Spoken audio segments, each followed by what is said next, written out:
On revient maintenant sur le véritable temps fort du dernier week-end sportif valenciennois. Dimanche, durant toute la journée, le club de baseball de Valenciennes a inauguré en grande pompe son nouveau stade, le Viper Park, sorti de terre après 1 an et demi de travaux pour un coût de plus d'1,5 million d'euros.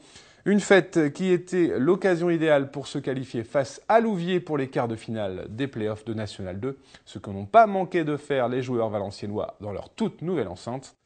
On voit tout cela avec un retour en images sur cette journée que toutes les vipères du BBCV ne sont pas prêtes d'oublier.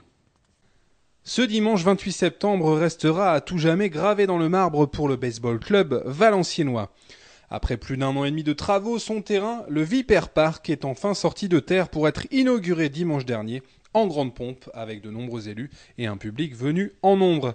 Le stade à peine officiellement livré, le président du BBCV savourait l'instant tout en pensant déjà à l'avenir d'un club qui compte bien augmenter son capital de licencié. Mark Williamson. Déjà, la grande nouvelle, c'est qu'on embauche un salarié à 20 heures par semaine à partir du mois prochain, à partir du mois d'octobre, donc là, la semaine prochaine. Il va simplement nous aider à développer le club. C'est ça qui est important. Aujourd'hui, moi, ce que je veux, c'est monter en licencié. On est une centaine. Il faut qu'on, d'ici 2-3 ans, il faut qu'on soit 200. C'est important, si on veut faire de la qualité, il faut d'abord du nombre. Et passé la cérémonie d'inauguration, il y a bien eu un match, et même deux, puisque Valenciennes recevait Louviers en match aller-retour, avec en ligne de mire une qualification pour les playoffs de National 2.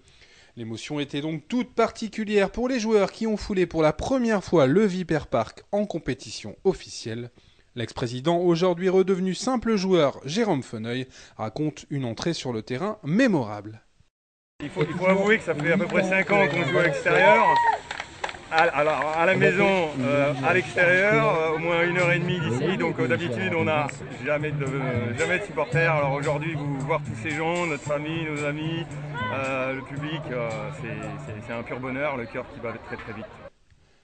Sur le terrain donc, Valenciennes a obtenu une double victoire, 10-1 puis 15-3. Une jolie cerise sur un gâteau déjà apprécié par tous les connaisseurs, Louis Dupont en tête. Dirigeant, entraîneur mais aussi joueur, le Canadien toujours souriant ne tarissait pas d'éloges sur le nouvel outil qui doit permettre aux Vipers d'aller loin. Parole d'un connaisseur nord-américain. En Amérique du Nord, il n'y aurait aucune honte à jouer sur ça. C'est de niveau, de terrain, de beaucoup de terrain. En Amérique du Nord, surtout dans les ligues plus mineures. Donc ici, on pourra inviter des Nord-Américains sans souci. Maintenant, il faut regarder derrière, c'est très intense puisque c'est le premier frappeur de l'histoire pour Valenciennes qui est au battant. Voilà. Bon, écoutez, je vous laisse sur ça.